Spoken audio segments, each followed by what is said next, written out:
নমস্কার বন্ধুরা, welcome to unicorn. তো মোহনবাগানের মতোই খেললো, দ্বিতীয় ম্যাচেও মোহনবাগান জয় তুললো এবং মোহনবাগানও কিন্তু 2 ম্যাচে 6 পয়েন্ট নিয়ে লিগ টেবিলের 2 নম্বর স্থানে উঠে এলো। চেন্নাই এফসিকে 2-0 গোলে জাস্ট উড়িয়ে দিল এই কারণেই বলছি যে কারোর যদি মনে হয় যে 2-0 রেজাল্ট দেখে ম্যাচে হয়তো ফাইট হয়েছে, চেন্নাই কিছুটা লড়তে পেরেছে, একদমই না। প্রথম ম্যাচের কাহিনী আর দ্বিতীয় ম্যাচের কাহিনী মোহনবাগানের অলমোস্ট সেমই ছিল। আজকে চেন্নাইয়ের কাছেও কোনো জবাব ছিল না এবং একদমই মোহনবাগানের গোলে কোনো আক্রমণ হয়নি, বিশাল কাইতকে কিছু ফেস করতে হয়নি। লাস্টের দিকে গুড়কিরোতে একটা শট মারে, যেটাও গোলে ছিল না, সেটাই বোধহয় চেন্নাইয়ের নেওয়া একমাত্র শট। বাকি একদম ম্যাচের শুরুর দিকে নগুয়েরা একটা অ্যাটাক করেছিল, যেটা বিশাল কাইত বেরিয়ে এসে সেভ করে। ওই একটা দুটো ক্ষেত্রে বিশাল কাইতকে হয়তো একটু পরিশ্রম করতে হয়েছে, আর কিছু করতে হয়নি। সেটাই মোহনবাগানের ডমিনেন্স ছিল আজকের ম্যাচে। চেন্নাই এফসি বেশিরভাগ ম্যাচটা লো ব্লকে খেললো, নিজেদের হাফেই খেলে গেল। ফার্স্ট হাফে কিছু কিছু সময় চেন্নাই নিজেদের পায়ে বল রেখেছিল, তবে সেটা নিজেদের হাফে ডিফেন্স করার সময় একটু কাউন্টার অ্যাটাকের চেষ্টা করছিল ইরফান ইয়াদওয়াদ মতো প্লেয়ারকে ইউজ করে। বাকি আর চেন্নাই বলার মতো তো কিছু করেনি এই ম্যাচে। মোহনবাগানের ডমিনেন্স ছিল প্রথম থেকে, মোহনবাগান আক্রমণাত্মক ফুটবল খেলেছে। মোহনবাগানের দলে কোনো চেঞ্জ আমরা এক্সপেক্ট করিনি, সেটা হয়ওনি। সেম প্লেইং ইলেভেন নিয়ে মোহনবাগান আজকের ম্যাচে খেলতে নেমেছিল এবং সেই জায়গাতে প্রথম থেকেই মোহনবাগানের আক্রমণের ঝড় শুরু হয়ে গিয়েছিল।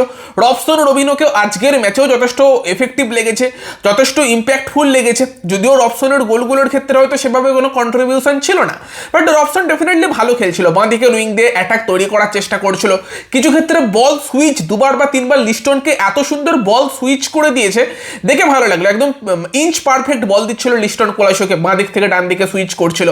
মোহনবাগান প্রথমভাবে মেনলি তোমার উইংগুলো ইউজ করার চেষ্টা করেছে, ক্রস রেখেছে, তারই সঙ্গে সঙ্গে দূরপাল্লা শট মেরেছে। আমরা অনুরোধ থাপাকে 2বার বা 3বার দেখেছি দূরপাল্লা শট মারতে। লিস্টন কোলাসো একটা বাঁ পায়ে কাট করে ঢুকে একটা ভালো শট মারে, যেটা গিয়ে পোস্টে লাগে। আর একটা ক্ষেত্রে লিস্টন দূরপাল্লা শট মারে, ম্যাকলারেন একবার দূর থেকে শট মারে, দিমি শট মারে। তো মোহনবাগান কিন্তু খুব বেশি যে চেন্নাই এফসির ডিফেন্স ভাঙতে পারছিল সেরকমটাও না। চান্স অবশ্যই ক্রিয়েট করছিল যেখান থেকে গোল হতে পারতো, তবে বেশিরভাগ ক্ষেত্রে দূরপাল্লা শট বা কিছুটা উইং দিয়ে ক্রস করেই কিন্তু চেন্নাইয়ের ডিফেন্স ভাঙার চেষ্টাটা করছিল। তবে একদমই ফার্স্ট হাফে শেষ মুহূর্তে গিয়ে মোহনবাগান প্রথম গোলটা পায়। ক্রেডিট কিন্তু অনেকটাই দিতে হবে অনুরোধ থাপাকে এবং তারই সঙ্গে অবভিয়াসলি যে গোল করেছে জেমি ম্যাকলারেন তাকে। অনুরোধ থাপাই কিন্তু বলটা জেতে এবং জিতে কিন্তু একটা দুরন্ত পাস দেয়, দারুণ থ্রু পাস ছিল, পারফেক্ট, একদম পারফেক্ট পাস, যেটা জিমি ম্যাকলারেন হয়তো এক্সপেক্ট করছিল সেটাই পায়। ম্যাকলারেন গতি বাড়ায়, 2 ডিফেন্ডারের আগে গিয়ে বলটাকে ধরে, গোলকিপারে এগিয়ে এসেছিল, পারফেক্ট ফিনিশ, দারুণ ফিনিশ করলো ওই জায়গা থেকে। কিন্তু দারুণ একটা পারফেক্ট গোলে কিন্তু মোহনবাগান 1-0 গোলে ফার্স্ট হাফেই এগিয়ে যায়। তবে সেকেন্ড হাফে ভেবেছিলাম যে চেন্নাই হয়তো একটু অ্যাটাক করতে পারে, বাট অ্যাটাকের কোনো আমরা ছায়াই দেখতে পেলাম না।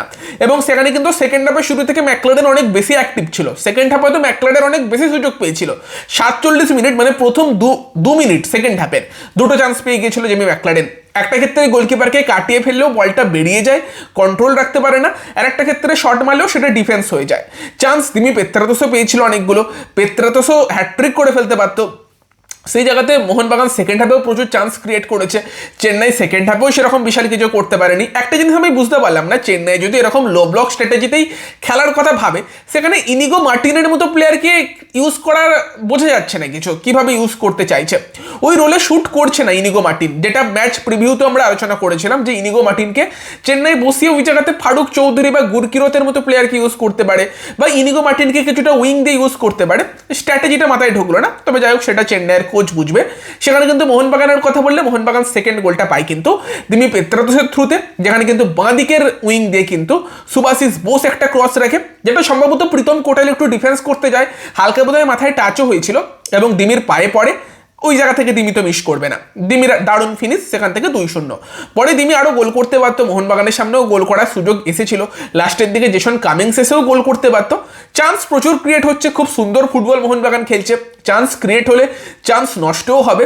অবভিয়াসলি মোহনবাগান হয়তো আর একটা গোল চাইতো, যে গোল ডিফারেন্সটা বাড়িয়ে রাখতে, বাট মোহনবাগান যে ফুটবল খেলেছে সেই ফুটবল নিয়ে কোনো কমপ্লেন নেই।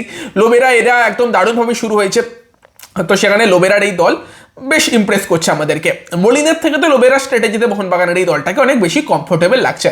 আজকের ম্যাচেও টেকচাম অভিষেক সিং ভালো খেলেছে, 2-3টে ক্ষেত্রে খুব সিলি জাস্ট ফাউল নয় ওগুলো, তাও রেফারি ফাউল দিচ্ছে।